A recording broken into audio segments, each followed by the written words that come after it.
Welcome to Brain Nevat. We are delighted to be joined by one of our favorites and most frequent guests, Travis Timmerman, and we're going to be talking about one of our favorite TV shows, Squid Game. Travis, would you like to tell us a bit about it?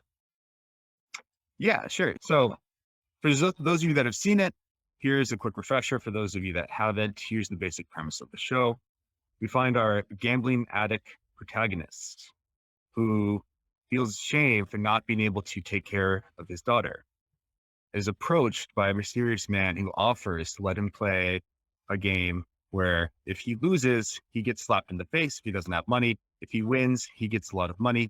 Out of desperation and economic need, he decides to play the game until he wins. Once he does win, he's given a mysterious card. If he calls the number on the back of the card, he agrees to play more games with the promise of some money. He does this, then he finds himself drugged inside a van, given a tracksuit and a number 456, and no name, along with 455 other players. Then he's forced to play a series of children's games where the stakes are as high as it could possibly be. If you win, you move on to the next round with the ultimate aim of getting a life-changing amount of money. If you lose, you die. So Squid Game has received a lot of attention. My understanding is it's the highest grossing series of all time. And because it's received a lot of attention and because it's so provocative, various people have chimed in about what the movie means. And I guess our discussion today will be less about what the movie means and more about the kind of philosophical problems that are raised in the film. So some people have said the film raises certain Marxist problems. So issues around wealth versus poverty and different classes, and whether the working class has control over their destiny, and the exploitation that the wealthier classes inflict upon the poorer class. Those kind of interpretations of the film are interesting, and I do think we should cover them. But what's more interesting to me are some of the ethical dilemmas that are raised, especially around killing.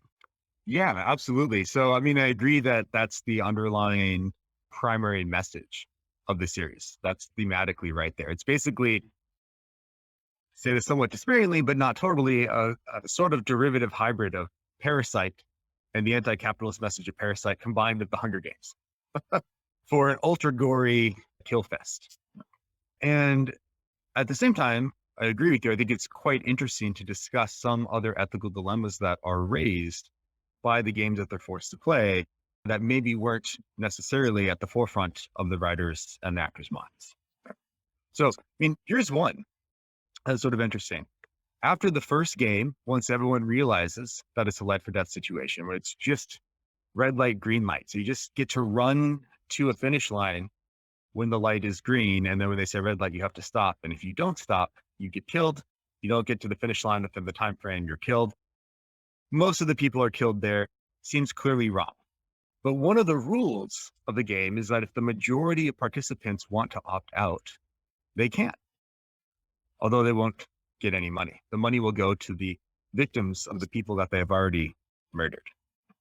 So when that happens, the vote is evenly split except for the number one person, the first contestant, who's an elderly man. And after seeming to deliberate a bit, he votes to decline playing the game. And then they let everybody go. And then they offer people the opportunity to come back. And almost everybody does. Because they judge their situation to be better in this life or death game than how well they would fare in society in the outside world. Right? So I think this is a nice illustration of what is sometimes called the all or nothing problem. It seems permissible to do nothing. That is, it seems permissible for the people who run the game to not benefit these random strangers. Yet it seems impermissible for them to enter into this contractual agreement to play games where their life is on the line. Even if these people are judging correctly that they will be better off playing the games than they would in society. And it seems weird that it'd be permissible to do nothing, but wrong to do something that would benefit people by their own means. Yeah, so let's have a look at this assumption. I mean, I think this is done beautifully as a part of the series where you've got the drama building and you also have these different levels of consent. So, as you say, when people first sign up to the game, they sign up with a certain amount of information that they're going to be playing a game that if they lose, they'll be eliminated, but they don't know that elimination means death. They might think that it involves some kind of loss because the prior game they were playing involved getting slapped in the face, but hard to think that they could know that it would be death. And we might think that, in other words, to put people in that situation is immoral. You have lied to people through a mission in a very serious way that has severe consequences, irreversible consequences, and you might think that's immoral. The second case is more complicated. In other words, everybody who plays knows that there is the risk of death, and they know that there is the opportunity of massive reward, and then they willingly participate. Now, what you've argued is that, well, it must still be wrong to run this game with these people, even under these conditions. And as you said, there's some strange asymmetry that's going on here, which is that you have no obligation to help these people. Maybe you have an obligation to charity, but not a specific obligation. So one ought to be charitable. It's a good virtue, but you don't owe a particular person charity. So the funders of this game who put forward millions of dollars, I constantly watch the game with the calculator, converting the South Korean currency both into South African rands and American dollars, just so I could translate it in my mind as to how much was at stake. But if there's no obligation to give them the money just for its own sake, is there anything wrong in creating an environment where these people are putting their lives at risk in playing the game where they will derive a benefit? And that strikes me as an interesting puzzle. Part of the commentary is the sort of claim that society in South Korea is so bad that you're better off joining the game. And clearly the game is a horrible place to be because you run the risk of dying. That's meant to be the kind of capitalist critique. But it also strikes me as over the top to sort of say that life in South Korea is so bad that you'd rather be playing Hunger Games. Yeah, excellent. So there's a lot of important stuff going on there. I think your discussion of consent is really important. And what this shows is that consent isn't morally transformative in cases in which you would still be causing gratuitous suffering, even if it's true that the people in question consent. So it does get fairly hazy because even with the second round of games, when most of people, not everyone, but the vast majority of people willingly come back, they know that the games are life or death, but they don't seem to be aware of the fact that there can only be one winner of the game. And maybe it's true that if they knew how low the odds were of them winning these huge amounts of cash, maybe they would come back. But of course, we can revise the thought experiment to imagine that they're aware of all of the normally relevant facts. They know how much money they could get. They know what their odds are relative to everybody else. They know exactly what the games are. We can fill in the details contrary to how it's told in Squid Game. And imagine that still the majority of people come back and enter into this willingly. They truly consent, that throughout all the conditions for consent, they're all met. Still seems wrong, I think, because it's causing unnecessary gratuitous suffering. But this is, I take a good argument for a sort of impartial consequentialist view. So I do think, maybe contrary to the intuitions that most people have that I was mentioning earlier, that maybe you really are obligated to be charitable in a way where you're going to produce the best outcome. That it's not permissible, contrary to what people think, to not just help the people in the first place. And then it's wrong to make them enter games that are going to result in their death most of the time for your sort of sick amusement. And that's how I want to take care of that puzzle. It's a very interesting response because it's the opposite of my utilitarian intuition. Oh, yeah. Yeah. So, okay. So this is a parallel problem, which I really think shares all the same principal issues, and yet it doesn't involve killing. So the other night it was raining outside, and my partner and I didn't feel like going out for dinner because it was raining. And I said, why don't we order dinner in? So we'll call Uber Eats and Uber Eats will deliver some food. And he said, no, we can't do that because you're going to force someone to drive in the rain. And I said, no, we're not forcing anyone. The Uber driver doesn't have to come out. Here in South Africa, Uber drivers generally drive motorcycles. And so driving in the rain is quite uncomfortable, more so than if you're driving a car. And he said, no, you can't order on Uber Eats because this person's going to be driving in the rain and it's going to be very uncomfortable for them. You, it is impermissible. It is morally impermissible to place that order. And that struck me as just bad reasoning, because if I were to ask that person, would you prefer me to place the order or not? He would say, yes, please place the order. At least I'm going to earn some money. Now, your response to this is A, it's impermissible for me to place the order, and B, I'm morally obligated to pay him that money anyway without the order being placed. I should rather place a bank transfer into his account so that he doesn't have to get on his motorcycle, come out, but he'll still reap the benefit of the tip. Yeah, good. I want to avoid the first part of what you say. And it's really interesting that you use that example because my wife and Amanda, I had the exact same debate about Uber Eats as well in New York. So we're thinking about ordering dinner one night. It was raining out here. It's freezing cold. And most people don't even ride motorcycles. They ride like bicycles that have these little jerry-rigged motors on them. And it just because the streets are so crowded. And she made the argument that one of your partners did, which is that it would be impermissible to force someone to endure these terrible conditions just so we can have some extra minor convenience, right? But the thing about that is they're already on the clock. With Uber, you can choose to work or not work whenever you want. So these are people who've already chosen to work that say, I want to make money. I'll be better off if I do that than if I don't. And then I can benefit them. Now, I don't want to say I'd be obligated. See, this is where I want to resist your conclusion. I don't want to say I'm obligated to just give the person the money. I have no way of doing that. I don't know who they are. There's no way I can get through the app and just tell them, hey, where are you? I want to Venmo some money in your account. The only way I can put money in their pocket and benefit them is by placing the order and then tipping them very generously because of the extra harsh conditions. But okay, but I could alter the example, right? So suppose Uber Eats lets you know ahead of time who yeah, your delivery person's going to be, right. and you don't have to place the order. They're not, and gives you their bank account number. Just suppose, then Yeah. would you be obligated to pay them? Yeah, assuming that's going to be what's best. Yeah, it's very counterintuitive, but I think I would be obligated to just give them that benefit. If they need the money that badly, that they're willing to weather these conditions and I can spare them that, and still have a perfectly healthy dinner, then yeah, I think I'm obligated to do that as demanding as it may be. So I'm going to try, and one of my like favorite things to do is to tease Jason for being utilitarian. And it's so fun having two of you guys on the show. So I'm going to wield my sword in many ways. Part of the way to make utilitarian squeal is in the tweaking of the cases.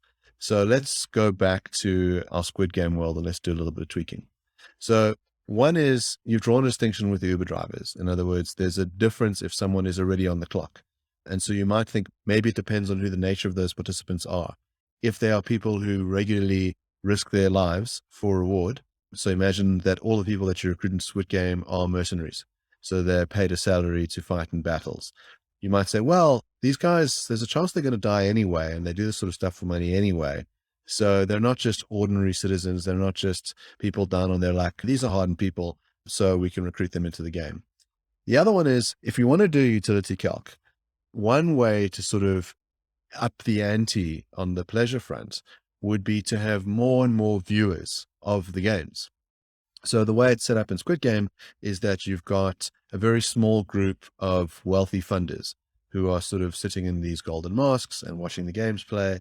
But we can imagine that this thing was televised live and that you had millions of people around the world watching the show and enjoying it and deriving immense amount of pleasure from it, as Squid Game has been. So in other words, imagine that you have Squid Game 2, this time, guys, it's the reality TV version. And people just go, that sounds amazing. I love the first one. Can't wait for the sequel. I'm going to root for this. Like all the immense amounts of joy. And assume again that what we can do to tweak the sort of levels of suffering people die in the show in quite grisly ways is that maybe there's a painless way for them to die. That when the death event occurs, they're shot in the head, or a cyanide pull in their teeth goes off and kills them painlessly. But we still have the elimination and the death, but we reduce the suffering. If I start to amp things up on that level, at some point you're going to have to say to me, we're morally obliged to run the reality TV version of Squid Game, because as the kind of utilitarian that you are, we must just maximize the good, and active and passive things don't seem to matter too much. So it's not just that it's permissible to run the games, it's that we ought to run the games. So one reason that I'm not a strict utilitarian is because when you deal with infinite quantities of goods, you can have two worlds with infinite amount of good where the infinite quantities are the same, the cardinalities line up. But one world is better for a much larger group of people to a much greater degree than the other. So in those cases, I want to say it's not just utility. Sometimes you should do what's called Pareto optimal. But another reason that I'm not a straight utilitarian is I want to adjust not only for dessert, and there's lots of utilitarians that adjust for whether people deserve pleasure or pain. I think we should adjust for that if people can deserve to suffer, but also for what Pete Graham calls avoidable harm. Right?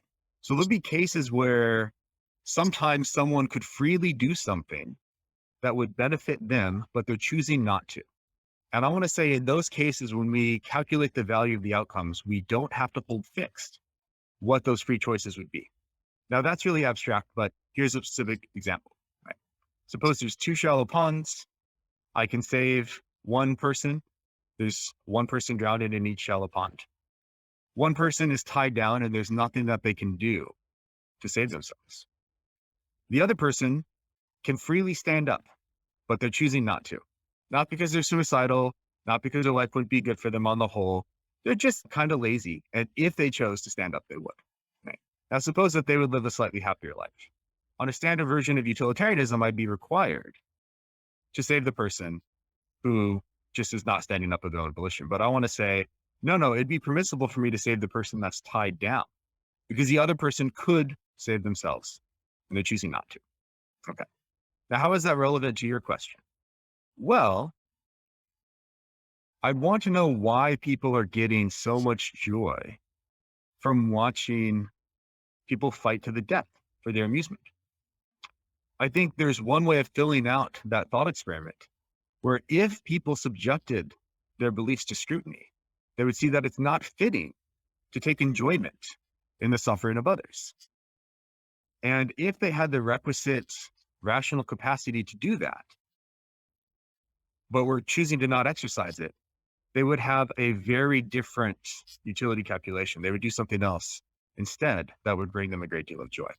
So if they have the requisite rational capacity to subject these beliefs to scrutiny and react differently to the suffering of others, then I want to say we can ignore that in the utility calculation and it could be permissible or better to bring about the world where they don't suffer. Then you could change the thought experiment and say, well, they're robots or they don't have free will or beliefs aren't under any set of actions that are under their volitional control. And once we get to that case where the world seems very different from now, then I do have to bite the bullet. But I don't have to in the nearby case. But one last thing to your point, Mark, I do think there's a way to set up the case, even with agents, where I would have to say something that is somewhat counterintuitive, right? So the number one player in the game is this elderly man who has a brain tumor. It's not clear how cognizant he is of what's going around him at certain points, but it seems like he's generally there. But he knows that death is near for him. Now, in my view, how bad your death is for you is determined by how much good life it would deprive you of. And for this elderly man, it's not going to deprive him of very much good life at all. Now, that amount of harm seems to be on a par with other harms that people take on in the real world when they play pretty rough sports like rugby or hockey or what Americans call football, but which you really throw an egg with your hand. I don't know why it's not called hand egg, but it's called football. And that, like you said, just insane, serious lifelong injuries with debilitating pain where the net amount of suffering that you endure, the net amount of badness can be comparable to this old man who's risking his life. So I could imagine a version of the Squid Games where it's just people on the verge of death, elderly people, people who are terminally ill, right? People where death is imminent for them and they have days or weeks left and they fight to the death.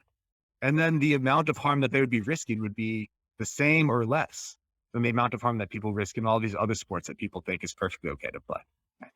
So I have to say, Well, if people are enjoying the love of the sport and it's not based on these contemptible attitudes and they don't want people to suffer in and of themselves, and that really maximizes utility, there's not something else they could do instead that would bring them just as much enjoyment while giving life extension to the elderly people, then it seems like that is on a par with all these other sports that people enjoy and seem to be morally permissible to let them enjoy in spite of that risk. Well, it seems like we can solve a series of moral problems at once. So, for those people that don't like the state enforcing the death penalty and think that we should abolish prisons, well, if we got a solution for you, let's get all those people on death row, release them, put them into Squid Game. They were going to die anyway. They're a bunch of bloodthirsty killers. They're probably going to have a really fun time playing the game. It's their last little bit of machismo. Most of them are going to die. And the last guy, he gets a whole bunch of money. And maybe we can give some of the money to the victims of those that were killed by these death row inmates. That seems to sidestep a bunch of the problems. And I think there's a Gerard Butler movie with a premise along these lines. And a Black Mirror episode, too, I think. That's along those lines. Yes, Black Mirror, one of those wonderful sources of sci-fi and philosophy. So I like Travis's answer because it's sophisticated and it's intuitive and plausible. I mean, my answer is just like I think it's fine to order the Uber Eats. It's fine to have the Squid Game. It's fine. There's a whole lot of people that have opted in. It's causing immense pleasure to everyone else in the reality game version. And in that version, I'm fine with the deaths being horrible, Mark. I'm fine with it. I mean, you don't even have to insert that clause. You can have the awful, painful deaths. I'm on board with that. But if you want to reduce that suffering as well, then all the better. Have those Squid Games. But with one proviso, and this is what I'm uncomfortable about. In Squid Game, it's not that each person is asked after the initial round whether they want to participate. And if they say no, then they go home. The question is, what does the majority want? And that worries me because in the actual movie, what happens is that almost half, just under half, a smidgen under half, do not want to continue. And they're going to have to continue anyway if the other half plus one says, we do want to continue. And that worries me. So if we remove that condition and we genuinely ask each person, do you want to participate? And they say yes, I've got no problem with running those Squid Games. Yeah, I think you bring up an interesting concern here about democracy generally. The idea that you have a tyranny of the majority, that you can have an unreasonable set of people that bind you to a principle which you vociferously want to reject. And I think it's such a beautiful illustration of that. What's amazing about the show is that it keeps digging deeper in terms of some of these principles.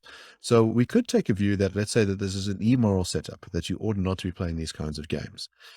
But you have these questions as to what to do given that you're in this immoral world that you might not be able to exit. One of the great examples of this is in one of the games where you are paired up with someone on the assumption that the person you are paired up with, who you've selected as your partner, will be an ally. And then you are told that only one of you can survive. And they play a game of marbles, and they can select the rules of the game as well. They can decide whichever kind of marbles game to play. You get this variety of marbles games, but the loser will be executed. And so here you have this interesting question as to whether trying to win that game is immoral, because you know that the consequences of you winning will lead to the death of someone else, and whether that amounts to you murdering them. They are shot by someone else. They're shot by a guard who works for the Squid Game. They're not shot by you. But is it the same? Yeah, I thought that was a particularly devious plot device that they used, because in the previous iterations of the game, for those of you that haven't seen the show, the teams worked together.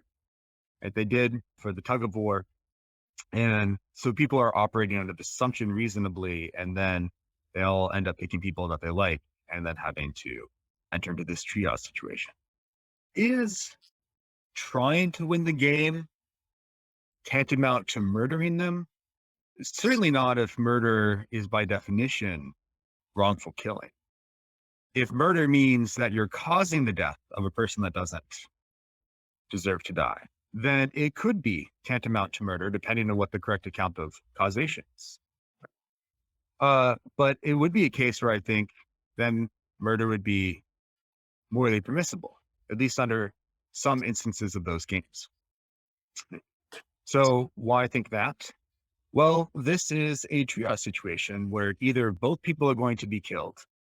I take it if you refuse to play or declare a winner, then you both die. So neither party has an interest in that. And if you win, you get to live at least to the next round. And if you lose, then you die. And this just seems like other triage situations where there's a scarcity of resources. So imagine two people find themselves on a desert island and there's only enough food for one person to live. And if they both split it, they'll both starve to death. Intuitively, it seems permissible for both people to try to get the food for themselves at the expense of the other person's life. And I don't see how this is relevantly different than that. Now, one thing that's sort of interesting is the view of the show itself, insofar as it seems to be trying to prime certain intuitions in that case, is that some characters using deceit to win the game are doing something wrong. But it's not clear why that would be the case. So the protagonist is playing with the old man, who's number 1. Protagonist is number 456. And he's young. He's got a lot to live for. He wants to be able to take care of his daughter. The old man is on his deathbed, and apparently he's feigning, but acting as if his Alzheimer's means he doesn't even realize that he's playing a game or understand what's going on. And then it's later revealed that he's part of the architect of this entire game. And he just wanted to, I guess, go in for one last kick before he exits this world. And the protagonist lies to him about whether he wins each round in order to take the marbles from him and continue living. And then he feels ashamed about this, as if he had done something wrong. But it's not clear to me that it's impermissible to lie in that case when it's a life or death situation, especially when the person that you're lying to has so little interest in continued life. There's a lot more at stake for you. And that seems relevantly analogous to lying to get some food on a desert island so you can go live for many, many more years and benefit many, many more people. Whereas the other person, if they get the food, will live for another day and then die of some other ailment. But something that worries me is, suppose we were to change the case from a triage case. So in the triage case, and I think it's a really good observation, that unless one person wins, both lose. So let's put that kind of case aside and just alter the case slightly. Suppose both players opt into the game and can opt out once the rules are explained. Okay. And then they both choose to play. Then is it impermissible for me to be doing what I'm doing? As a player? Yeah. Yeah.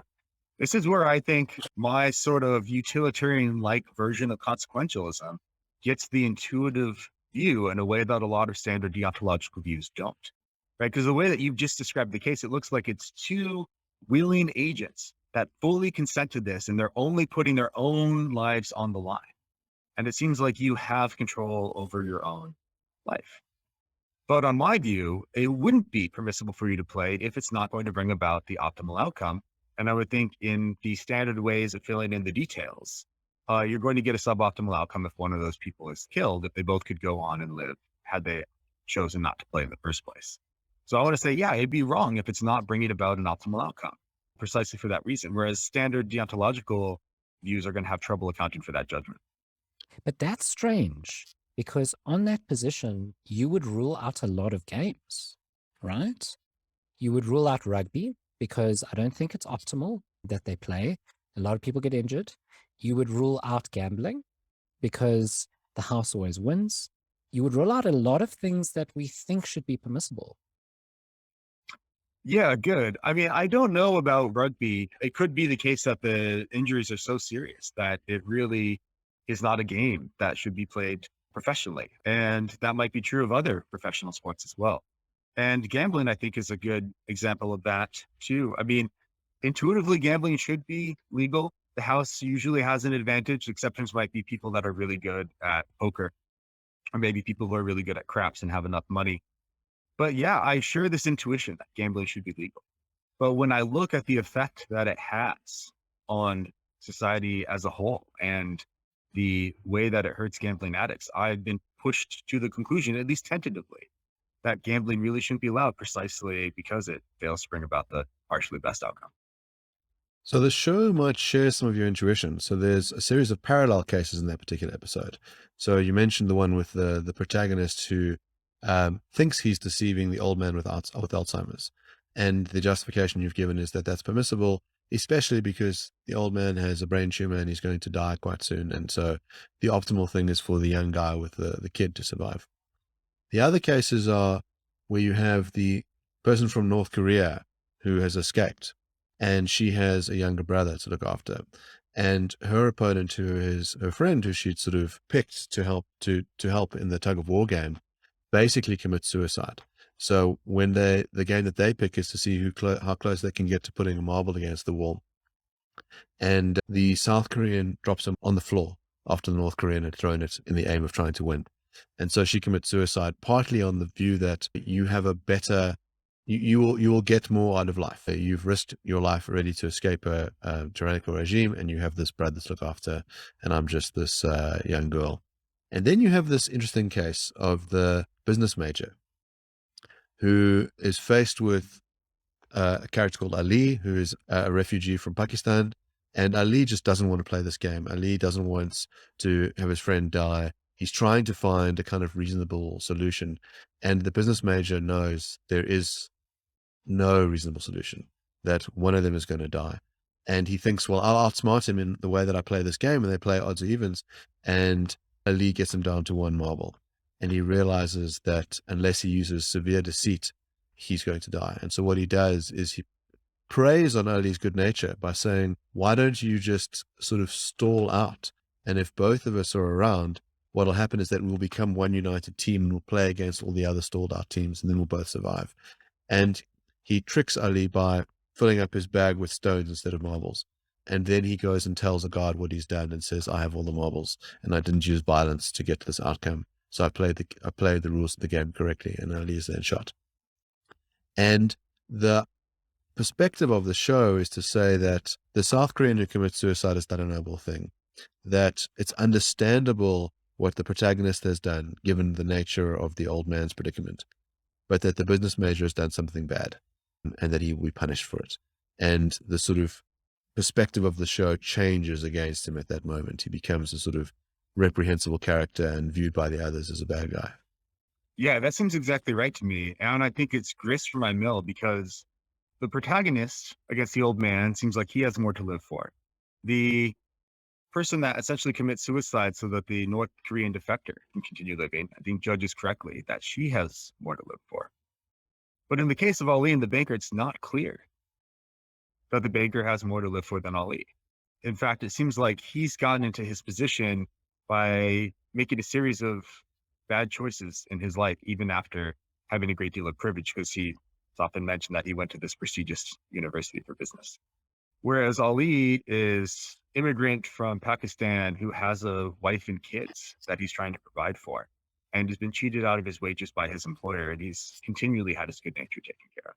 So it looks like this is a case where, I want to say, the banker is doing something wrong by deceiving Ali, not in virtue of the deception, but in virtue of the fact that Ali at least has as much to live for as he does, and likely more.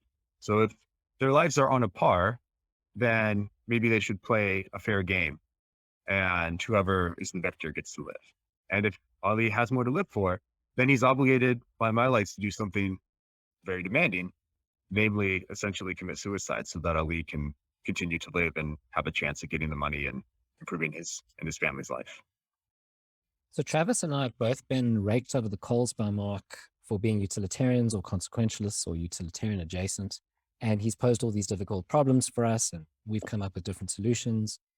But Mark leans towards deontology, and he's going to have some difficulty as well. I assume, Mark, that if you're a deontologist, you're going to think that the whole thing is wrong from beginning to end.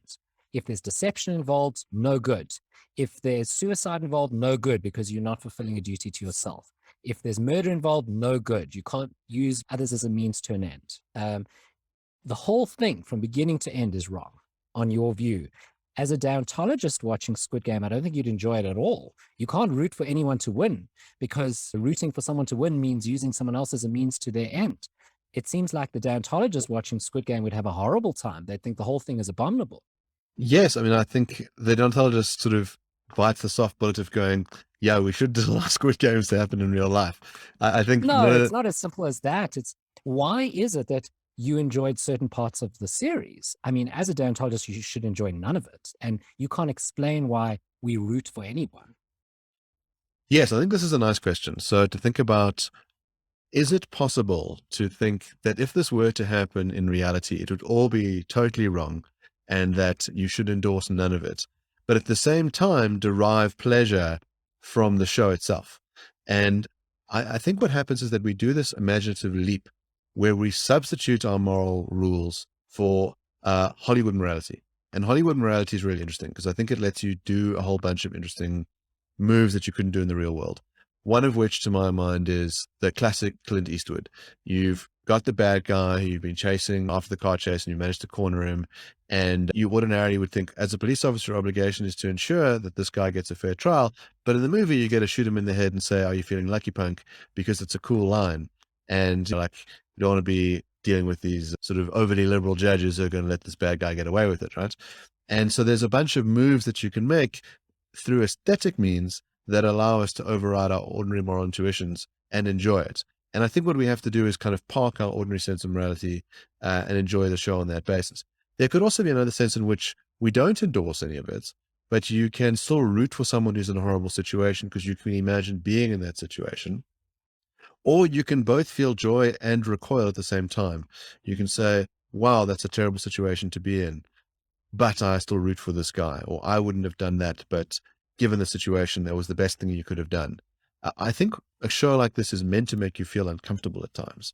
It's meant to take you on this sort of interesting emotional and aesthetic journey. And because of that, it's successful, even if it trespasses on your moral intuitions.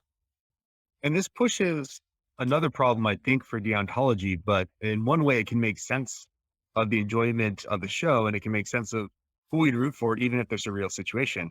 But it also, I think, sort of raises a bit of a complication for people that like that view, right? So I think even on some deontological views, it can make sense to say that you should want someone to have done something wrong in cases in which it truly brings about the best outcome. But even if that's not the case, you might face a situation where everybody's doing something wrong, as Jason pointed out, and might be the case in Squid Game. But it doesn't mean you should be indifferent in terms of your preferences about which wrong thing was done. So maybe you say, well, I prefer that no one does anything wrong and the right's prior to the good. But given that there's a whole bunch of wrongdoing here, I hope that the wrong is done that brings about the impartially best outcome. And that can make sense, although it sort of seems to weaken the force of morality. Why should we care about doing what's right in cases in which we desire that someone does something wrong? But take the trolley case. You might think it's wrong to push the person off of the bridge in front of the train to save the lives of 5 people. And that if you were in that situation, you wouldn't do it if you judged the right to be prior to the good. But nevertheless, if you hear that someone was in the situation, you might reasonably hope as a third party, I hope that they did the wrong thing and that 3 people got to live rather than just 1, or that I hope that there was only 1 instance of that rather than 3. And maybe something like that is also going on in the background when you watch Squid Games. I mean, what's interesting about the show as well is that you've got these quite fully developed characters. And so there are times when you want to root for someone, when you feel like this person has got a compelling narrative and I want to be along the ride with them. And there are other times when you have people that are bad guys and you think it would be good for them to be killed on the show because they're such a threat. One of the characters, the gangster character, takes the view that one way to win in this game is through active killing. So there's a moment when they're all in the dorm room and the lights are turned off. And he sort of recruited a bunch of other people to be on his informal team. And he says, let's go and try and kill as many of the other side as we can because we'll get more money. And as they're doing this, the sort of big piggy bank in the sky is literally filling up with piles of banknotes. Now, what's interesting is when you are in this situation, assume at some point that you realize this is last survivor. and I'm either going to survive by winning all of the games or by killing everybody else. Are there restrictions on how you can play? Is it the honorable thing to do to play against the game? Or do you say, I just need to play against the other players and do a true Hunger Games? Yeah, good. I mean, that's a really interesting question because the perspective of the show, as you put it, seems to be that that's dishonorable. That it's dishonorable for the gangster to violate the rules of the game in this way. And he does it again when they have to play the game where they decide which plate of glass to jump on. And there's this half of the plates of glass will fall through and half of them are reinforced such that they would support the weight of two people. And he refuses to move and he's trying to force other people to jump ahead of him. Okay? And I think the reaction that they want you to have is that that's wrong. But the problem with that is the rules of Squid Game are themselves unjust. So why could there be a conditional obligation to abide by the rules of the game when the rules of the games are themselves unfair? And maybe you think there's some other rules that are always applicable here, such as like murder being wrong, something like that. And that can explain why even within the rules of the game, it's wrong for the gangster to do this. And that could be right. I mean, that's basically the route that I want to go, but instead appealing to the rules of the kind of like impartial consequentialism that I like, to say that's what's going to determine what's right or wrong. But it won't track what the show wants the viewers to have. Sometimes it'll be permissible to break the rules of the game. Sometimes it'll be permissible, in my view, to deceive people or find loopholes so that you can continue living at the expense of someone else's life. One last thing that's sort of interesting about the way that the gangster runs his crew. So like you kill someone, then he finds out if you kill people, more money goes in the pot, and that's less people that you have to compete with in the subsequent games. And then they find themselves in a sort of Hobbesian state of nature. And it's like initial conditions where there's all of a sudden, it seems like there's no rules in the bunks and anyone can do what they want. And then they form different alliances. So the protagonist forms an alliance with people where they say there's no leader and we're all equals. It's sort of like a socialist alliance. And the gangster does it sort of like a monarchy. Like he's the leader, he dictates the orders and everybody is supposed to follow him. And then you see them play out against one another. And I sort of expected initially them to lose pretty quickly and the like socialist commune of people to be the victors. But that's not how it really worked out in the sort of Hobbesian state of nature. Everybody fared pretty poorly, no matter what sort of like proto state structure that they created with their other alliance members.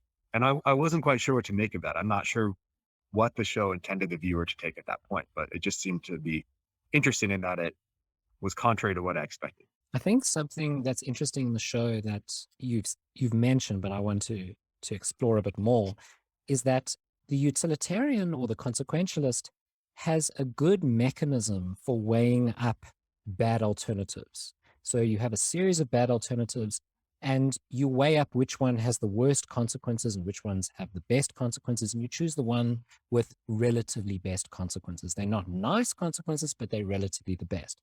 The deontologist gets stuck. So the deontologist has no good reason for preferring one duty infraction over another. He just says, well, everything I do at this point is wrong. I have no good reason for preferring one wrong over another. And so I'm just stuck. I'm paralyzed, or I must flip a coin. And that's a problem because it does seem like there are good reasons for thinking that killing 3 people is worse than killing 2. It's very hard for the deontologist to explain why that is. It's very easy for the consequentialist. I mean, the deontologist might think that the more rights violations you have, the worse, the greater the rights violation, the worse. There is a version of the deontologist who can play the game. In other words, if you take the view that you can waive your rights, that once you have full knowledge and you know what it is you're waiving and you have informed consent, then this might require quite a different Squid Game. In other words, you might need to know in advance the fact that there's sole survivor, a bit about the nature of the games themselves, knowing, for example, that you may be required to kill loved ones, and that nonetheless, everybody who participates in the game accepts that risk and waives their rights. You might then think that on a deontological level, it's a permissible game in a way that some consequentialism is going to make it impermissible because you've got all of the suffering, and maybe you can't compensate it through money because there's marginal gains in utility. The difference between getting $1 million and $100 million doesn't make up for all the suffering that you cause along the way. I do like that Travis has alluded to another kind of moral theory, this sense of a social contract, and thinking about what the contracts are under conditions of scarcity. In other words, it's not a utopia that you're living. It's quite a brutish place. And whether you could have a contract in those conditions, or whether this is an example of there being no contract. In other words, there can be no ultimate pact because everybody knows there will be a sole survivor, and we can have temporary alliances along the way, but they must in principle be broken. The other thing that I think the show explores very well is this tension between merit and luck. And so on the bridge, once they get towards the end and a number of people have died along the way, and really those participants have no idea whether you should go left or right because the one is a thin plane of glass and the one is a thick plane of glass. It's not using any skill. It's just your bad luck, which number you drew, whether you were going to be at the beginning of the line, the end of the line, whether you correctly pick left or right, flip the coin. It's just the way the cookie crumbles, and it's not about your skill. But there's one guy who worked in a glass factory. And once he gets to this end state, he says, I know which one is thick and which one is thin. And he looks at the glass and he correctly guesses. And there's an outrage among the participants who say, but why didn't you tell the rest of us? All those people needlessly died because you didn't tell us that you know how to read the glass. And he says, I owe them nothing. And then what's interesting is that the rules of the game change. And so the guys in the room sort of see that there's this out because there's the glazer, and they turn the lights down so that he can no longer use his trick. And the glazer is then thrown by the gangster into one of those panes of glass. And his sort of sense of not acting, for the benefit of others is held against him, and he then dies. There's this quite strong sense of Hollywood morality, as I alluded to earlier, which is that if you defend the weak and the vulnerable, you will prosper. So the protagonist throughout the show looks after those people that are vulnerable. He looks after the girl who's escaped from North Korea. He looks after the old man. He takes chances that are sort of seen as to be his detriment. And they pay off time and time again. In the tug of war game, for example, the reason why they survived, even though they have a lot of women on their team, and even though the old man is weak, the old man says, I know how to win a tug of war because when I was a kid, we used a particular tactic. And ultimately, they survive because of having alliances with the weak. Yeah, that's one thing that I didn't like about the show, and that I don't like about Hollywood morality in general, where it sets up what appears to be a sort of consequentialist dilemma, and then has the protagonist do the thing that looks like it's going to bring about suboptimal consequences and then get rewarded anyway. As if there's not ever a true dilemma between what's in your prudential interest and what's going to benefit the poor and marginalized groups.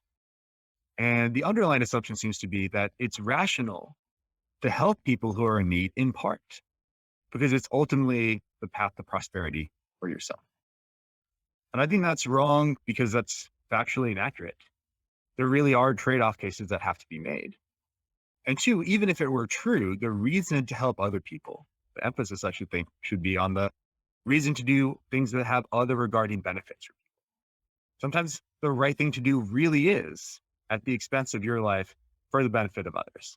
Now, Squid Game does that to a far lesser extent than this was like a South Korean production than to like the Hollywood morality that you allude to, especially because you see people like you mentioned the marble game sacrifice their life to save the North Korean defector. And those are the parts of the show that I like the most because it really highlights that conflict. And other times it's sort of this more overarching narrative that you point to, where if you help the poor and prosper so the weak and you do things that look like they're not going to be good for you, actually things will work out in your favor because of karma or something like that. And that's just, I think, factually inaccurate and morally backwards. Watching this show, it seemed to me like there was an underlying set of principles that determined whether we should like a character or not, and whether a character should succeed or not. So the one is solidarity. So it seemed like if you participated with others in a cooperative way, you should win. You don't always win, but you should win. And we sympathize with those who help each other in a genuine way. The other principle that seems to play a role is honor. So any deception in the on the part of any of the characters is either punished in the plot, or at least from the perspective of the film, we are made to dislike the dishonorable character, at least for that period of time. So it seems to me like those two principles are driving the show. And if you look at it that way, it seems neither deontological nor consequentialist. It seems like what's going on here is some sort of virtue ethics, that certain virtues are extremely important and they guide what is permissible or impermissible. Yeah, that seems exactly right to me. I just want to add that so understood, virtue ethics wouldn't be inconsistent with various forms of deontology or consequentialism. Not that you said otherwise, but it just seems like maybe the show really is taking a stance on virtues being really important to moral character and not taking as much of a stance on what the correct normative ethical view is that identifies what philosophers would call the right and wrong making features of actions. Further evidence of that, if we think about the protagonist, when we first meet him, there's something really compelling about the person, because we're not just dealing with someone who's had a bad hand dealt to him. We're dealing with someone who's a compulsive gambler. So the scene starts off with his mother giving him money so that he can take his daughter out for a meal, and a meal that she would enjoy. And he starts off by stealing from her, gambling at the racetrack, and winning, but then being caught by a bunch of people who he owes money to, and being robbed by the North Korean defector. And so you've got someone who is partly the author of their own misfortunes and partly someone who's down on their luck. And throughout the show, as it envelops, he becomes more and more of a character that you want to like, because he, is soft-hearted, because he cares for people, because he shows this virtue of kindness. And there's also the sense of his loyalty and allegiance to his friend who had escaped the slum that they were living in and gone to the business school. And that final scene when they're actually playing the Squid Game, there's a sense in which now he views his former friend as someone evil, because his friend had killed the North Korean defector. And there's an ambiguity that's at play there, because we know that she'd gotten a glass shard in her stomach from the prior game, from the glass going off, and that she was dying in quite a painful way. And so there's one sense that you have the mercy killer who kills her to sort of end her suffering, but he's viewed as a killer nonetheless, and a murderer, and now someone who deserves death. But he himself takes this view that he has been dishonorable, and instead of being killed by the protagonist kills no one throughout the show. The business school person kills himself. He commits suicide. And if you think about the sort of Japanese practice of harikiri, of driving a sword through your chest because you've done something dishonorable, we have a similar thing here where there's a knife put into his neck, and he kills himself. There's a moment before this where he pleads to say, let's both vote to end the game, that we've come this far, but we can both survive, and that will be the best thing. And the response is, the honorable thing is for you to have the money. And this is where things get interesting as well, is he gets this mass fortune, and what does he do with it, Travis? He doesn't do anything with it, which I think is wrong, assuming that he can do something with it. So I take it the way to read the character is that he's so understandably traumatized by this experience. He's just sort of left immobile. He just kind of wanders through life day to day, and he's not able to take seeming pleasure in anything anymore. And he's not able to maybe like fully make rational decisions. But nevertheless, he's sitting on an enormous amount of money that initially he does nothing with. His bank calls him in and tells him, we could put this money into these high interest savings accounts. We could invest it for you, and you could make a great deal more. And that might be seen by some people as being greedy in and of itself. But the thing is, money is fungible, and you can use it to purchase goods and services. And some of those goods and services will save the lives of other people. So he is in a position, I think, where he could use his money to bestow a great deal of benefit upon many, many people. He could save many, many, many more lives than were lost in the Squid Game. And he's choosing not to. Right. So now, one way to read it is that he lacks agency at that point, and maybe he's not culpable for not giving the money away. But if we imagine a version of the events where he has the requisite cognitive capacity and agency to deliberate about how to use his money, and he could choose to use it to benefit others, but isn't doing that because maybe he thinks the money is tainted or he associates it with something that was really immoral, which it was. That I think is a mistake. And that I think is immoral in and of itself. What he ends up doing is taking the little brother of the North Korean defector, right? And having the mother of the banker take care of that child and giving half of the money to that child, which here's my hot take on that. That's too much, right? That's a like lifetime of wealth.